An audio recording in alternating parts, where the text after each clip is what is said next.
తాకట్లో ఉన్న మీ బంగారాన్ని విడిపించి ఆ రోజు ఆన్లైన్ రేటుకి కొంటాం. Sharma gold company. నమస్కారం, వెల్కమ్ టు సుమన్ టీవీ. నేను గీతాంజలి. ప్రస్తుతం మనతో పాటు ప్రముఖ జ్యోతిష్య పండితులు, శ్రీచక్ర పీఠం వ్యవస్థాపకులు, సుమన్ టీవీ ప్రేక్షకులందరికీ ఎంతో సుపరిచితులైన బ్రహ్మశ్రీ ప్రదీప్ జోషి గురువు గారు ఉన్నారు. వారితో మాట్లాడదాం. గురుగారు నమస్కారం అండి. శ్రీమాత్రే నమః. ఏమనుకోవాలంటే ఒక ప్రశ్న, 2026 మన సంవత్సరాది కాదు ఖచ్చితంగా, కానీ చాలా మందిగా కోరుకుంటుంది ఇయర్ ఎండింగ్ అయిపోయింది, 2026 ఎలా ఉంటుందో. ఇలా అనుకోవడానికి కూడా కారణం ఏంటంటే 2025 చూసాం కాబట్టి ఇంకా ఎలా ఉండబోతోందో అనే ఒక భయం అనేది వెంటాడుతూ ఉంది. అసలు ఎలా చూడాలి 2026? మీరేం చెప్తారు? ముందుగా మీ మాటలు వినాలని అనుకున్నాను నేను. ఎందుకంటే ఎన్ని ప్రెడిక్షన్స్ ప్రతిదీ నిజం అవుతూ వచ్చాయి. కొన్ని జాగ్రత్తలు తీసుకున్న వాళ్ళు ఉన్నారు, అందులో మేము ఉన్నాము. కొంతమంది తీసుకోలేక ఇబ్బంది పడిన వాళ్ళు ఉన్నారు. ఇలా ఎన్నో మాకు ముందుగానే సూచిస్తూ ఉంటారు మీ అనుభవంతో. మరి 2026ని ఎలా చూడాలంటారు? ఏం జరగబోతుంది, ఎలా ఉండబోతోంది అంటే? శ్రీ గురుభ్యో నమః. శ్రీమాత్రే నమః. సందర్శనం వితనుతే పితృదేవనృణాం మాసాబ్దవాసరదళైరథవోర్ధ్వగం యత్ సవ్యం క్వచిదుపైత్యపసవ్యమేకం జ్యోతిపరం దిశతు వత్స్వమితాం శ్రియం నః.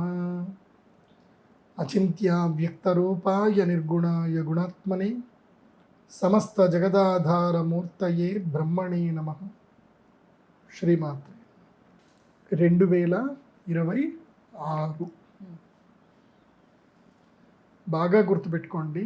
2026వ సంవత్సరము, నేను లాస్ట్ టైం కూడా చెప్పాను, ఈ విశ్వావసనామ సంవత్సరం 2025 జడ్జిమెంట్ ఇయర్ అని చెప్పాను. జడ్జిమెంట్ ఇయర్ అయిపోయింది. అందుకే 2025లో పెద్ద యుద్ధాలు జరిగాయి, పేలుళ్ళు జరిగాయి, దుర్మార్గులు చాలామంది చనిపోయారు. తర్వాత ఎంతో జలప్రళయాలు జరిగాయి, యాక్సిడెంట్లు అయ్యాయి, అన్నీ అయ్యాయి. ఓకే, సో కొన్ని మంచి కూడా జరిగాయి. 2026వ సంవత్సరము ఇది న్యూ జనరేషన్ ఇన్నోవేటివ్ ఇయర్. కంప్లీట్గా new generation and innovative year అవుతుంది 2026. ఇకపై చాదస్తాలు మానితేనే, చాదస్తాలు మానాలి, ప్లస్ అప్గ్రేడ్ అవ్వాలి. కాలానికి అనుగుణంగా మనిషి మారాలి. కాలానికి అనుగుణంగా మనిషి మారాలి, ఆలోచన విధానం మారాలి, తీరుతెన్నులు మారాలి. మారుతేనే వాళ్ళకి లైఫ్ ఉంటుంది, మారని వాళ్లకు లైఫ్ ఉంటుంది. మార్పుకి సిద్ధం అవ్వండి. It's time for the infinity. Infinity అంటే ఇంకా అద్భుతాలు జరిగే సమయం ఇది. కొత్త కొత్త ఆవిష్కరణలు మొదలయ్యే సమయం 2026. బాగా గుర్తుపెట్టుకో. ఇందులో ప్రప్రథమంగా మీ అందరికీ చెప్పేది ఏంటంటే ఫినాన్స్, డబ్బు. ఎందుకోసం అంటే ధనం మూలం ఇదం జగత్. డబ్బే అందరికీ చాలా కీలకము. డబ్బే శాసిస్తుంది, మనీ శాసిస్తుంది ఈ సంవత్సరంలో. ప్రతి జీవితంలోనూ అందరిలోనూ మనీ శాసిస్తుంది. కానీ ఇప్పుడు డబ్బు యొక్క రూపము, తీరుతెన్నెలు మారుతుంటాయి. అది బాగా గుర్తుపెట్టుకోండి. ఇది నేను చెప్తే ఆశ్చర్యపోతారేమో, కానీ ఫ్యూచర్ జరిగేది ఇదే. డబ్బు తీరుతెన్ను మారబోతుంది. ఇకపై ఈ 2028 నుంచి కరెన్సీస్ చలామణిలోకి పెద్దగా ఉండవు. అంటే జనరల్ పబ్లిక్లో కనబడడానికి ఉంటుంది. అంటే ఇప్పుడు గుర్తుపెట్టుకోండి, కరెన్సీ చలామణి చేసేవాళ్ళు కామన్ మ్యాన్లు మాత్రమే. ఎవరైతే కరెన్సీని చలానలో పట్టుకోరో, అసలు పట్టించుకోరో, వాళ్ళు రిచ్ పర్సన్స్ అవుతారు. అర్థమవుతుందా? ఈ కరెన్సీకి ఎవరైతే ఎక్కువగా వాల్యూ చేసి ఈ కరెన్సీని ఎక్కువగా ట్రాన్సాక్షన్కి దాచిపెట్టుకుంటారో వాళ్ళు కామన్ మ్యాన్ కింద మిగిలిపోతారు. ఈ కరెన్సీని కన్వర్షన్ చేసుకొని ఎవరైతే బంగారం రూపంలో ఉంచుకుంటారో వాళ్ళే శ్రీమంతులు అవుతారు. గుర్తుపెట్టుకోండి. భవిష్యత్తులో రియల్ ఎస్టేట్లో కానీ, పెద్ద పెద్ద దాంట్లో కానీ, ఇకపై ఇన్కమ్ ట్యాక్స్ వాళ్ళు కానీ, ఈడీ వాళ్ళు కూడా ఎంత కష్టపడ్డా పట్టుకోలేరు. ఇంకా దుర్మార్గుల్ని పట్టుకోలేరు. ఎందుకోసం అంటే రాహుగ్రహము శతభిష నక్షత్రం లోపలికి ఎంటర్ అయ్యాడు. నెక్స్ట్ ఇయర్ని రూల్ చేసేది ఇద్దరు. ఫస్ట్ హాఫ్ మొత్తం రాహు రూల్ చేస్తాడు, సెకండ్ హాఫ్ గురువు రూల్ చేస్తాడు. ఇది బాగా రాసి పెట్టుకోండి. చాలా ఫ్రీగా చెప్తున్నాను, నేను ఏది ఫ్రీగా చెప్పను. ఏదో మా గీతాంజలి గారు అడిగారు కాబట్టి మీ అందరికి కూడా ఫ్రీగా చెప్తున్నాను. ఇంకా గురుగారు ఇది మాత్రం ఎందుకోసం అంటే బంగారం గురించి కూడా నేను చెప్పా. దీపావళి వరకు బంగారం 1,25,000 అవుతుందని చెప్పాను, అయ్యింది. చూస్తూనే ఉన్నాం. ఇప్పుడు కూడా నేను చెప్పేది ఏంటంటే జనవరి నుంచి జూలై వరకు, జనవరి అంటే మోస్ట్లీ డిసెంబర్ 24వ తారీఖు నుంచి అనుకోండి, కాదు నవంబర్ 24వ తారీఖు, నవంబర్ 24వ తారీఖు నుంచి ఆల్మోస్ట్ జూలై వరకు రాహు శతభిష నక్షత్రంలో ఉంటాడు, కుంభరాశి లోపలికి ప్రవేశించాడు. కాబట్టి డిజిటల్ కరెన్సీ బాగా పెరిగిపోతుంది. అందరి దగ్గర డిజిటల్ కరెన్సీ ఉంటుంది. ఏముంటుంది? డిజిటల్ కరెన్సీ ఉంటుంది. ఇప్పుడు ఉదాహరణకి మీరు ఒక పంట పండిస్తున్నారు, మీ దగ్గర ఒక వ్యాపారం ఉంది, నా దగ్గర ఒక వ్యాపారం ఉంది. మన ఇద్దరి మధ్యన ఒక ట్రాన్సాక్షన్ జరగాలి. ఏ ట్రాన్సాక్షన్ జరిగినా గవర్నమెంట్ తెలిసిపోతుంది, ట్యాక్స్లు అవుతాయి. గవర్నమెంట్కి తెలియద్దు, మీకు నా వల్ల ప్రయోజనం జరుగుతుంది, నాకు నీ వల్ల ప్రయోజనం జరుగుతుంది, వస్తు మార్పిడి జరిగిపోతుంది. దానికి నేను డిజిటల్ కరెన్సీ నేను నీకు ఇస్తాను, మీరు నాకు డిజిటల్ కరెన్సీ ఇస్తారు, ట్రాన్సాక్షన్ క్లోజ్. కాబట్టి వచ్చే సంవత్సరము భారతదేశానికి ఆర్థిక మాంద్యం ఏర్పడబోతుంది. భారతదేశంలో ఆర్థిక మాంద్యం ఏర్పడబోతుంది. విపరీతమైన డిజిటల్ కరెన్సీ పెరుగుతుంది. USDTs, US డాలర్ పెరుగుతుంది. ఇప్పుడే గనక భారతదేశం మెలకు ఉండి స్టేబుల్ కాయిన్ కనుక రిలీజ్ చేయలేకపోతే రేపు భారతదేశం ఆర్థిక మాంద్యాన్ని ఎదుర్కొంటుంది. ఎందుకోసమంటే ట్రాన్సాక్షన్స్ అఫీషియల్గా జరగకపోతే నీకు ట్యాక్స్లు ఎక్కడికి నుంచి వస్తాయి? రావు కదా. అందరు డిజిటల్ కరెన్సీకి వెళ్ళిపోతున్నారు, ఎక్కడ వస్తుంది? ఏమీ రాదు. కాబట్టి సైబర్ క్రైమ్ కొత్త రూపం తీర్చుకుంటుంది. క్రైమ్ చేసేవాళ్ళు కొత్త రూపాన్ని దాలుస్తారు. వాళ్ళని ఎవరు పట్టుకోలేరు. ఇంకా బ్లాక్ చైన్ మార్కెట్లో ఉంటారు. బ్లాక్ చైన్లో ఏం లేదు.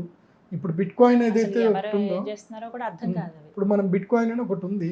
ఈ బిట్ కాయిన్ ఎప్పుడైతే రాహు శతభిష నక్షత్రం కుంభరాశి లోపలికి ఎంటర్ అయ్యాడో లేదో బిట్ కాయిన్ పడిపోవడం స్టార్ట్ అయింది. అక్టోబర్ 10వ తారీఖు నుంచి బిట్ కాయిన్ పూర్తిగా పడడం స్టార్ట్ అయింది. 1,28,000 ఉన్న బిట్ కాయిన్ ఇవాళ నేను ఈరోజు డిస్కషన్ చేసే టైం వచ్చేసి నవంబర్ 20వ తారీఖు నేను డిస్కస్ చేస్తున్నాను. అంటే అక్టోబర్ 10వ తారీఖు మొదలైన పతనము నవంబర్ 24వ తారీఖు రోజుకి వచ్చేసరికి బిట్ కాయిన్ కాస్ట్ 83,000కి పడిపోయింది. లోయెస్ట్ ప్రైస్ 83,000 డాలర్లకు పడిపోయింది. అంటే ఇక్కడ ఏమైంది? రాహు వచ్చేసాడు.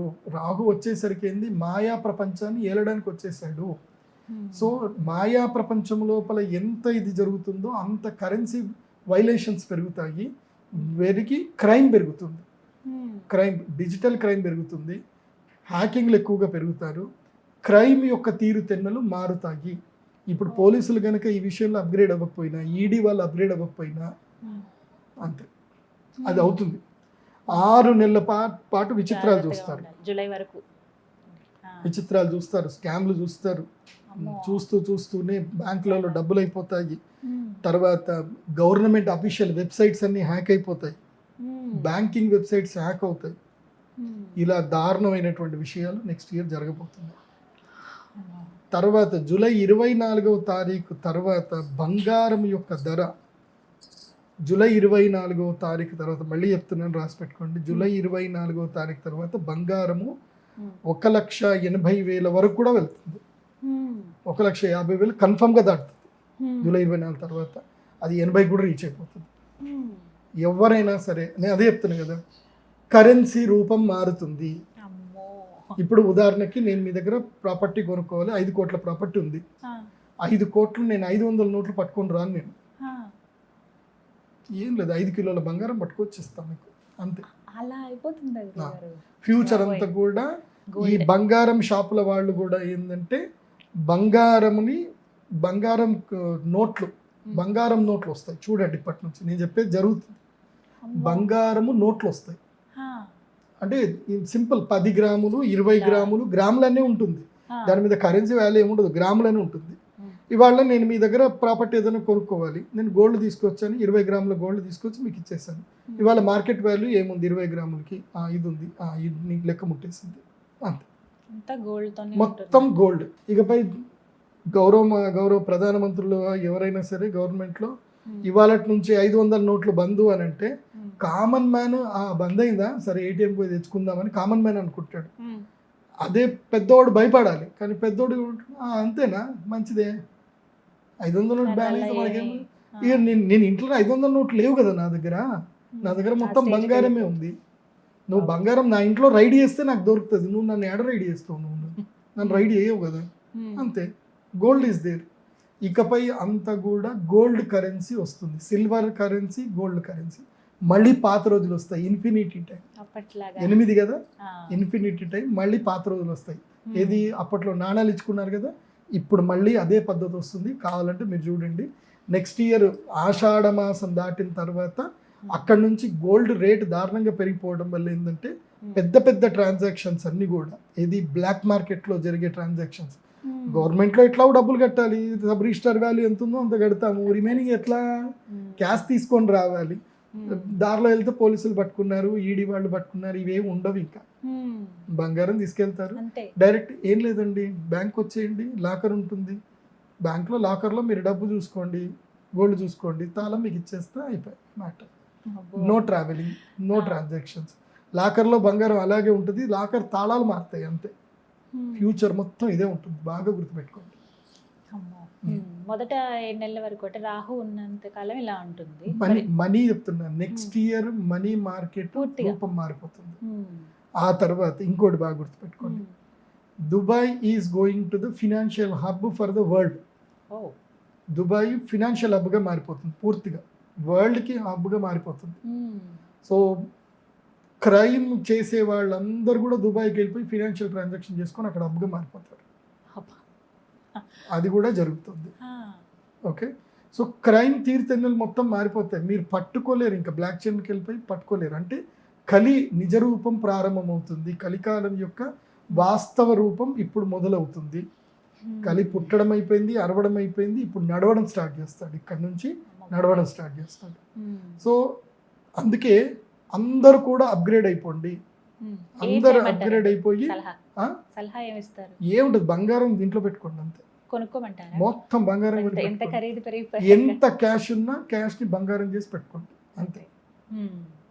గవర్నమెంట్కి ట్యాక్స్ కట్టినా పర్వాలేదు, ట్యాక్స్ కట్టైనా సరే, జిఎస్టీ కట్టైనా సరే బంగారం పెట్టుకోండి. ఎందుకోసం అంటే ఇన్ ఫ్యూచర్ బంగారమే శాసిస్తుంది. బంగారం ఒంటి మీద వేసుకోవద్దు.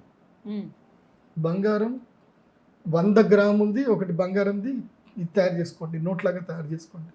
దాని మీద గవర్నమెంట్ది హాల్ మార్కు అవన్నీ కూడా ఉంటాయి, దాన్ని సీల్ చేసి పెట్టండి. ఇంకా అదంతే. ఫ్యూచర్ అంతా కూడా ఎక్కడ ఉంటారు తెలుసు, అందరూ హాల్ మార్క్ దగ్గరనే నిల్చు. ఇప్పుడు హాల్ మార్క్ షాప్లో పెద్దగా రష్ ఉండదు, మీరు నెక్స్ట్ ఇయర్ చూడండి హాల్ మార్క్ షాప్ దగ్గర రష్లు ఉంటాయి చూడండి. మొత్తం గోల్డ్ మయమే, అంతా గోల్డ్ మయం. గోల్డ్ సిల్వర్లో ఇంకా నోట్లు పని చేయవు. డిజిటల్ కరెన్సీ గోల్డ్ సిల్వర్, ఇది బాగా గుర్తుపెట్టుకోండి. నెక్స్ట్ ఆ తర్వాత వచ్చే రూపం ఏంటంటే వైద్యం. వైద్య శాస్త్రములో మార్పులు వస్తాయి, అద్భుతమైన మార్పులు వస్తాయి, మంచి మార్పులు వస్తాయి, మంచి మార్పులు వస్తాయి. అందులో ఇక దొంగలు ఉంటారు కదా. ఇప్పుడు వైద్య శాస్త్రములో జనాలకు మంచి జరగాలని కోరుకునే డాక్టర్లు ఎంతమంది ఉన్నారో, వీళ్ళు దరిద్రులు ఎంత నష్టపోతే నాకు అంత లాభం వస్తుంది అనేటోళ్ళు అనుకునేటోళ్ళు కూడా బోలెడు ముందు ఉంటారు. అబ్బా ఎవడు రోగం, ఎవరికి రోగాలు రావట్లేదు, కొత్త రోగాలు వస్తే నాకు నేను ప్లాట్ కొనుక్కుందాం అనుకుని మీద ఒక 2 ఫ్లోర్లు వేద్దాం అనుకుంటున్నా, కొత్త రోగం వస్తే వేసుకోవచ్చు అనుకునే వాళ్ళు కూడా కొంతమంది ఉంటారు. సరే, అది వైద్యో నారాయణో హరిహే అన్నారు, వాళ్ళకి నేను అట్లాంటిది అయితే అన్నాను. కానీ విషయం ఏంటంటే ఇక్కడ నుంచి నానో టెక్నాలజీ వైద్య రంగం లోపలికి పూర్తిగా ఎంటర్ అవుతుంది. నానో టెక్నాలజీ ఎంటర్ అయిపోతుంది. ఇకపై యాంజియోగ్రాములు చేయాలన్నా ఏం చేయాలన్నా పెయిన్లెస్ యాంజియోగ్రామ్లు అవుతాయి, పెయిన్లెస్ స్టిచెస్ అవుతాయి. సో లోపల ఇప్పుడు కొలోనోస్కోపీ అని ఏం జరిగినా సరే చిన్న చిన్న రోబోలు వస్తాయి, ఇక్కడ నుంచి చిన్న చిన్న రోబోలు వస్తాయి. సో ఫ్యూచర్లో అది రాబోతుంది. సో ఎందుకోసమంటే రాహువు ఎప్పుడైతే వస్తాడో ప్రపంచంలో మాయాశక్తులు బాగా పెరుగుతాయి. మాయాశక్తులు పెరిగి వైద్య రంగంలో నానో రోబోట్స్ వస్తాయి, దానివల్ల చాలా అద్భుతాలు జరుగుతాయి. ఇక్కడ నుంచి ఫ్యూచర్ అంతా కూడా ఏఐ అండ్ రోబోట్స్ ఇక్కడ నుంచి ఏలడం స్టార్ట్ అవుతుంది. ఇంకో 10 ఏళ్లలో మొత్తం మారిపోతుంది కంప్లీట్గా, బా. థియరీస్ అని మారిపోతాయి. Hmm. ఇది అయిపోయిందా, నెక్స్ట్ రెవల్యూషన్ ఉంది. ఎందుకోసం అంటే Ah, I'm not normal astrologer, నేను I'm upgrading we astrologer. know that, yes. ఎందుకోసం అంటే నేనే ఆ కంపెనీకి 850 కోట్ల కంపెనీకి నేనే పోయి పూజ చేయించి వచ్చిన. Hmm. ఆ కంపెనీకి I'm also one of the partner in that company. Hmm. ఇక్కడనే మన హైదరాబాద్లోనే స్టార్ట్ చేస్తున్నారు. Hmm. అగ్రికల్చర్ ఇండస్ట్రీలో ఫ్యూచర్ రెవల్యూషన్ వస్తుంది. బా. Agriculture industry future Ah. Robo revolution వస్తుంది. అగ్రికల్చర్లో ఎలా అంటారండి, ఎలా చూడొచ్చు? ఇప్పుడు ఏం లేదండి, ఒక 100 ఎకరాలు ఉందనుకోండి, 100 ఎకరాలకి మీరు ఏం చేయాల్సిన అవసరం లేదు. ఒక 10 రోబోలు ఉంటాయి, Hmm. 10 రోబోలు, 4 డ్రోన్ కెమెరాలు ఉంటాయి.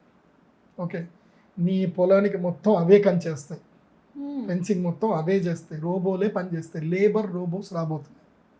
లేబర్ రోబోస్ రాబోతున్నాయి. Ah, but Okay. చాలా మందికి సో మీరు పొలానికి మొత్తం చేసేసి Ah. కామ్గా మీరు పంట వేయాలి అని చెప్పి మీరు కంప్యూటర్లో ఆర్డర్ ఇస్తే అక్కడ ఉండే ధాన్యాలు తీసుకెళ్తాయి, ఆ మిషన్ పోతుంది, మొత్తం పొలం దున్నుతుంది, అవే ధాన్యాలు ఇస్తాయి, అదే స్విచ్ నొక్కుంటుంది, వాటర్ ఆన్ అవుతాయి, క్రాప్ అదే పెరుగుతుంది. ప్లస్ డ్రోన్ కెమెరాలు వస్తాయి, ఈ డ్రోన్ కెమెరాలు వచ్చి మొత్తం క్రాప్ నంత అబ్జర్వేషన్ చేస్తాయి, స్కానింగ్ చేస్తాయి, ఎప్పటికప్పుడు ఏ స్కాన్ చేస్తుంది, ఏ పురుగులు వచ్చినాయి, ఏమొచ్చినాయి, ఏ మందు వేయాలని ఆటోమేటిక్గా అది రిలీజ్ అవుతుంది, డ్రోన్లో నిండిపోతుంది, డ్రోన్ వెళ్ళి స్ప్రే చేసి వస్తుంది, మళ్ళీ అదే మిషన్ క్రాప్ చేస్తుంది, మిషనే ప్యాక్ చేసి పెడుతుంది. అంత దాకా ఇది ఆల్రెడీ ఇప్పుడు నడుస్తుంది, చైనాలో ఇది ఆల్రెడీ స్టార్ట్ అయింది. ఇంకా మన ఇండియాకి రావడానికి ఇంకో 30 ఏళ్ళు పడుతుంది అండి. కాకపోతే ఏంటంటే రెవల్యూషన్ అయితే ఈ సంవత్సరం నుంచి రెవల్యూషన్ రోబో రెవల్యూషన్ స్టార్ట్ అవుతుంది. సో హ్యూమన్ ఇంటరప్షన్ తగ్గిపోతుంది. నష్టమే మనిషి- కదండి అలా అయితే. నష్టమే మరి. Hmm. సింపుల్ చెప్తున్నాను, ఈ సీక్రెట్ ఇది ఏదైతుందో ఈ రహస్యం మీరు తెలుసుకోకపోతే మీ జీవితంలో ఎవరు బాగుపడరు. Hmm. Government create money to make people labour. జనాలతోటి పని చేయించాలి, జనాల మధ్య ట్రాన్సాక్షన్ జరగాలి, గవర్నమెంట్ అనేది ఉండాలి, శాసించాలి. కావాలంటే గవర్నమెంట్ డబ్బులు ప్రింట్ చేస్తుంది, Hmm. వాళ్ళు డబ్బులు తయారు చేస్తున్నారు, మీరు ఆ డబ్బుకు వాల్యూ ఇస్తున్నారు. Hmm. అర్థమవుతుందా? మీరు పేపర్కి వాల్యూ ఇస్తున్నారు, Correct. పేపర్కి వాల్యూ ఇస్తున్నారు. ఎందుకోసం అంటే బికాస్ ఆఫ్ గవర్నమెంట్ అది ప్రింట్ చేస్తుంది కాబట్టి, Hmm. గవర్నమెంట్ దానికి అధికారం ముద్రిస్తుంది కాబట్టి. Hmm. అర్థమవుతుందా? Hmm. గవర్నమెంటే లేదు, Hmm. గవర్నమెంట్తో సంబంధం లేకుండా ఒక మిషన్ ముద్రలు ఒక డాలర్ తయారవుతుంది, ఒక డిజిటల్ కరెన్సీ తయారవుతుంది. గవర్నమెంట్ ప్రమేయం లేదు. Hmm. చిన్న కమ్యూనిటీస్లోనే వాళ్ళే ట్రాన్సాక్షన్ చేసుకుని నడిపించుకుంటే గవర్నమెంట్ ఎటుపోతుంది? Hmm.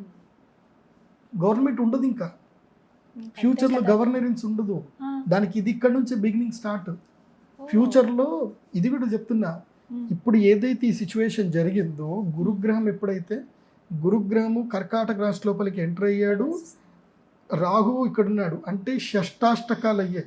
Hmm. రాహువుకి గురువుకి షష్టాష్టకాలు అయ్యాయి. Hmm.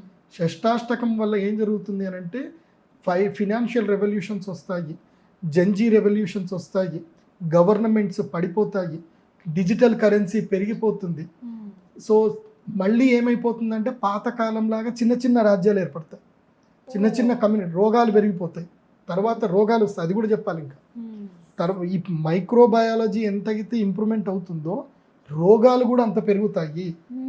రోగాలు పెరగగానే ఏమవుతుందంటే జనాలందరూ వెళ్ళిపోయి చిన్న కమ్యూనిటీలు తయారవుతారు. ఇది ఎప్పటికీ 2046 తర్వాత అప్పటికి. Hmm. దానన్నిటికీ ఇప్పుడు బేసిక్ పడుతుంది. 2046 తర్వాత చిన్న కమ్యూనిటీస్ తయారవుతారు.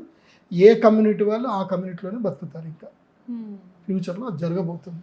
అమ్మో, ఇలా కాబట్టి చూస్తే- అగ్రికల్చర్ రెవల్యూషన్ వస్తుంది, ఫినాన్షియల్ రెవల్యూషన్ వస్తుంది, అండ్ మెడికల్లో రెవల్యూషన్ వస్తాయి. Hmm. ఇవి మెయిన్. ఈ రెవల్యూషన్స్ తర్వాత మనిషి దీనికి అనుగుణంగా మారకపోతే మాత్రం Hmm. ఇంకా అంతే. Hmm. బాగుంది. సామాన్యులపైన ఎక్కువ ప్రభావం ఉంటుంది. రోగాలు వచ్చే సంవత్సరము రోగాలు ఇంకా పెరుగుతాయి, తగ్గవు. Hmm. రోగులు పెరుగుతారు. Hmm. అండ్ ఊపిరితిత్తులకు సంబంధించిన వ్యాధులు ఎక్కువగా పెరుగుతాయి, Hmm. డైజెషన్ వ్యాధులు ఎక్కువ పెరుగుతుంది. Hmm. ఇంకా డయాబెటీస్ అనేది కామన్ అయిపోతుంది. ఇప్పటికే టాప్ లో ఉన్నాము. అంటే డయాబెటీస్ అనేది కామన్ అయిపోతుంది. Hmm. నీకు డయాబెటీస్ లేదా? అయ్యో లేదా, మా ఇంట్లో అందరికీ ఉంది, అలా నీ దగ్గర లేదా అంటే మీకు ఆస్తులు లేవా అన్నట్టు, డయాబెటీస్ లేదా అన్నట్టు అయిపోతుంది. Hmm. So thyroid, diabetes, endocrinical disease common to the all people. ఇవన్నీ జరుగుతాయి.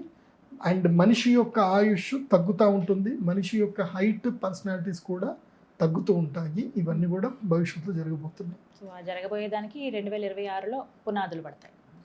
శ్రీకారం అక్కడి నుంచే స్టార్ట్. ఇంకా అదొకటి. నెక్స్ట్ ఇంకో విచిత్రం ఉంది. భూమి మీదకి ఏలియన్స్ వస్తారు 2026లో. చెప్తున్నా కదా, అదే కదా అక్కడి నుంచి స్టార్ట్ అయ్యేది. 2026కి భూమి మీదకి ఏలియన్స్ వచ్చిన సంగతి తెలిసిపోతుంది. ఆల్రెడీ ఒక న్యూస్ అయితే చక్కర్లు కొడుతుంది. ఆకాశంలో ఒకటి వస్తుంది, ఇంటర్స్టెల్లార్ ఏదో వస్తుంది, దానికి రేడియో సిగ్నల్స్ పంపిస్తుందని చెప్తున్నారు. But there is a invitation from the aliens, అంటే గ్రహాంతరవాసులు మన భూమి మీదకి అయితే రాబోతున్నారు. అది ఇప్పుడు బిగినింగ్ స్టార్ట్, అది ఇంకో రెవల్యూషన్కి దారి తీస్తుంది. అదొకటి. అందుకే నేను చెప్పేది ఏంటంటే, ఇప్పటి నుంచి మీరంతా చాలా సేఫ్గా ఉండండి. బంగారం కొనుక్కోండి, కానీ బంగారం ఒంటి మీద వేసుకోకండి. డిజిటల్ కరెన్సీని రెగ్యులర్గా మెయింటైన్ చేసుకోండి. మీరు ఏదైతే ఫోన్ మీరు వాడుతున్నారో, కరెన్సీ ట్రాన్సాక్షన్కి సపరేట్ ఫోన్ పెట్టుకోండి. మీరు రెగ్యులర్గా వాడే ఫోన్ సపరేట్ పెట్టుకోండి. మీరు రెగ్యులర్గా వాడే ఫోన్కి, కరెన్సీ ట్రాన్సాక్షన్ చేసే ఫోన్కి సంబంధం ఉండకూడదు, గుర్తుపెట్టుకోండి. మీరు వాట్సాప్లు చేసుకునే అవన్నిటికీ ఒక సిమ్ పెట్టుకోండి. పేమెంట్ చేసుకోవడానికి, పేమెంట్ ట్రాన్సాక్షన్కి, బ్యాంకింగ్ ట్రాన్సాక్షన్కి మాత్రమే ఒక సిమ్ పెట్టుకోండి. ఎందుకోసమంటే ఫ్యూచర్లో సైబర్ క్రైమ్ బాగా పెరగబోతుంది.